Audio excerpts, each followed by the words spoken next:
Welcome. Today we're gonna talk about how to get flexible hips. Let's go. The thing about the hips is that any single leg movement you do will involve some form of hip mobility motion. So to get flexible hips, we just basically have to ensure the hips are moving or the leg is moving. Either or will work and we'll just improve on that range of motion. Here's what I mean. The mere act of kicking your feet up will help work the hips. Also, the mere act of doing side kicks will help hip flexibility slash mobility. Doing deep lunges will help the hip, along with holding the pancake also helps the hip. Doing this twist and twist helps the hip. Even sitting on your knees and leaning back helps the hips. So long as you're stretching the leg, since the hip is connected to basically both upper and lower body, you're going to be working the hips no matter what. So normally when people say, how do I get flexible hips? It normally is in relationship to how do I spread my legs nice and far apart. Normally, that's what people mean. Feel free to grab any form of assistance you like. I'm just going to use a pole and the wall. The thing that we're going to do is perform side kicks. Relatively simple, looks just like that. Now when we're doing this, we want the side of the leg to go directly in front, or my bad, directly to the side of our bodies. When we're doing this, we're going to put a little bit of a arch in our back. Just the tiniest minute amount, because it's hard to open up the legs all the way to the side if your back is completely straight. Therefore, you arch it a little bit, and that's going to help your ability to yuck it up a lot more. In addition to doing that, instead of just allowing the leg to stop right here next to us, which is not a bad way, what I like to do is I'll allow it to pendulum through my body to garner a little bit of momentum, and then actually yuck it up to the side of my body. Doing side kicks is a tremendous good way to help warm up the hips, the adductors, to prepare yourself to really start to open up your legs even more. It should be noted that when I'm doing my side kicks, I'm actively trying to contract my core as if I was to do a side crunch, because we also want to build strength in relationship to mobility by being active in our muscles as we're squeezing them. A little bit more on that to build a little bit of strength. We could actually just do leg taps or foot taps or wall taps, simply placing our feet on the wall, bringing it back and lifting it up again while trying to maintain a nice open position. What that's going to help us do is strengthen the outside of the leg muscle, the glute medius, aka the ability to hold the leg nice and open like so. While being flexible and mobile is nice and fun, if you don't have the strength to maintain the position, it's not exactly the safest position to go into. You know what I mean? So by spreading our legs a little past shoulder width with the toes pointed outside with a nice tall straight spine and the knees directly going over our toes, we could perform sumo squats. When doing these, we want most of the weight to be in the heel of the foot, and as we go down, we don't need to go all the way down, nor do we need to go all the way up. We're just doing this to get a little bit of motion going to help strengthen the adductors. This is also a really good way to warm yourself up before you start doing some really intense hip stretching. Typically speaking, a very common issue when people do sumo squats is they'll allow their knees to cave in like this. I'm over exaggerating. So a good way to counter that out is with your hands. You actively push them out like so. Also, very important to note, the toes are out. With the toes out, that's going to open up your hips. It's going to allow you the ability to sink downward. Something that's also good to do is to toss in some sumo squat holds in a low position, as low as you could go, with the knees nice and out and just holding it nice and strong. Now when you're holding it, you don't just want to push your feet out. You want to think about dragging them towards your body. What that's going to do is that's going to help engage your hamstrings, and you're going to feel it a lot more. It'll be a little bit harder, but that's exactly what we want. So instead of pushing your feet out, we want to drag them in to engage the hamstrings engage the adductors even more. And while I'm holding this, I'm not completely straight, but that would be nice. I have a little bit of an arch in my butt to help my femurs sit in a much better position. Woo! Along with the sumo squats, a fun way to help strengthen the lower leg extremity. Along with sumo squat, a very good way to strengthen the leg in its entirety while giving it a little bit of mobility under load will simply be some side to sides. Simply starting like this. Feel free to use your hands as assistance and transfer from one leg to another leg while keeping the heel in contact with the ground at all times. Normally, when first people start doing this, it'll be hard to keep that heel on the ground, so you'll be up on your ball of your feet, which again isn't exactly the worst thing in the world, but we really do want to focus on dropping the heel as much as we can and transitioning over and over in nice long strides, trying to keep our body as low as possible. Probably the number one stretch for the hips, in my humble true opinion, will be the pancake. Properly done, the toes are either actively pulled back or actively pointed forwards with the knees engaged via quadricep flexion, so they're nice and straight. And we're not gonna go down, we're gonna focus on going forwards until our abdomen or the belly button makes contact with the ground, not necessarily the chest. And as we go downwards, there will be a slight arch in my lower back that's going to help rotate my hips forward, get my femurs out the way to allow myself to hit the ground. Once hit, I'll come right back up. And by coming back up that way, I'm also building strength within my legs to have the means to bring it back up, which is quite excellent.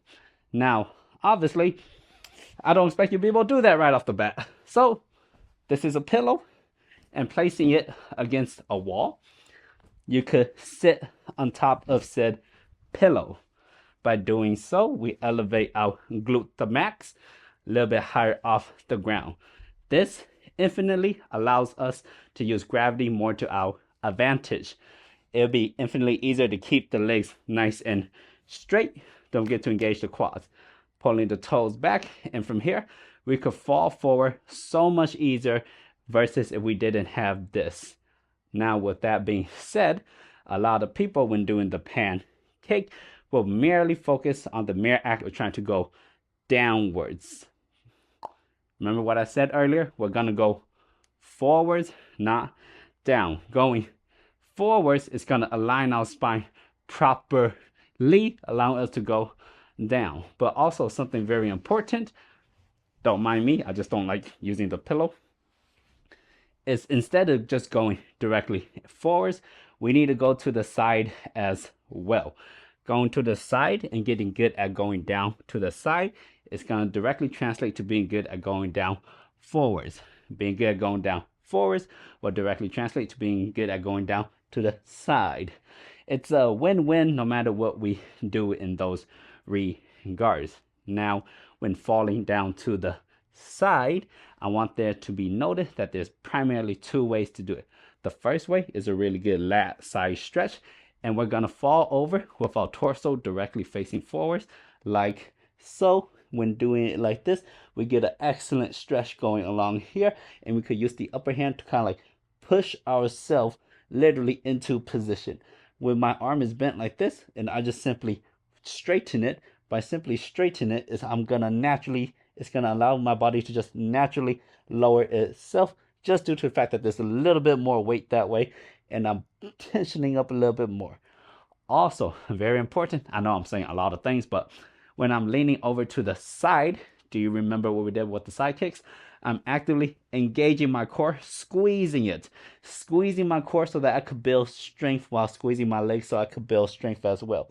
So the first method is sideways. The second method is looking towards the toes.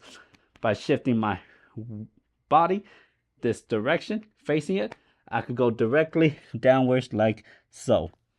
This lets me go a little bit deeper, and by going a little bit deeper, it's also a little bit easier. I'm able to stretch my hamstring and calves a little bit more directly like so.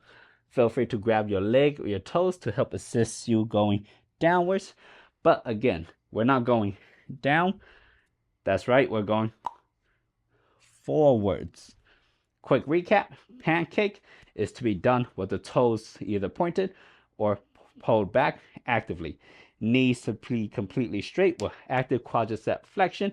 We're never going down, we're going forwards, going to the side and side.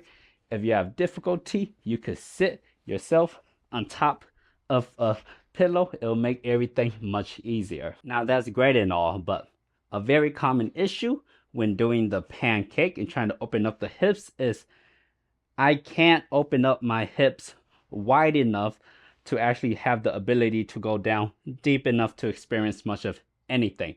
And to that, we have a chair and something known as the middle splits. So using a chair, I prefer a sturdy one.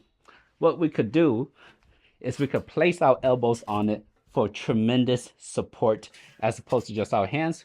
Leaning the elbows on it is fantastic. From here, we're gonna spread the legs and we're gonna actively put an arch in our back like this. We're gonna sink down as low as we can, and we could even rest our torso on top of the chair so that we don't accidentally rip anything too awesomely. Now we're in this position, and what we should be doing here is, that's right, from here we want to take both our legs and actively pull them inwards like that. You're not gonna be able to see it, but we want to pull them inwards because by doing so, we're gonna help strengthen the adductors and all of the muscles. Remember, we touched on this earlier in the video. Mobility is great, but without strength, yeah, it's kind of risky a little bit. So to prevent that, we're gonna drop it down low to a place that's nice and comfortable and it feels like it's almost too much. And then actively with our legs, try to pull it in. Pull it in and squeeze and squeeze and squeeze. That's gonna build strength in our ability to hold our legs open. So what that's gonna look like, say I'm really mobile, but I'm weak. I'm mobile, so I could get nice and low, but I'm weak, so the second I release my hands, oh, I completely fall to the ground. In fact, it was so scary, I didn't even want to release my hands. But if I was to build strength by actively taking my legs and dragging them towards my body while I'm stretching, over time, I'm gonna build the ability and the integrity to slowly sink into the position, making me infinitely more confident. As you can see, I'm not there yet. But sometimes by simply moving our legs through a range of motion, we feel a tremendous pop within our hips, and that doesn't feel good. So what I recommend, by laying on the ground, we could do laying on the ground hip circle. Anyways, it'll make sense, hip circles. So, oh look, pillow. So what we could do is, with one leg, these hip circles are going to be very direction oriented with the knee as our main compass needle. We're going to go across our body, hands splayed out to the side for balance, knee to the top, knee all the way to the ground, opening up, and then completely straightening it. Doing it like here, up, open, down. Now, if you experience a pop, normally the pop will happen when you straighten your leg. There's two things you can do for it. One is, instead of straightening it from this really low position, you could elevate it some and then straighten it like that. So instead of going all the way down and opening up, you could go all the way almost down and then close it like that. The second option, which is my preferred, is instead of going in this orientation, simply reverse the motion.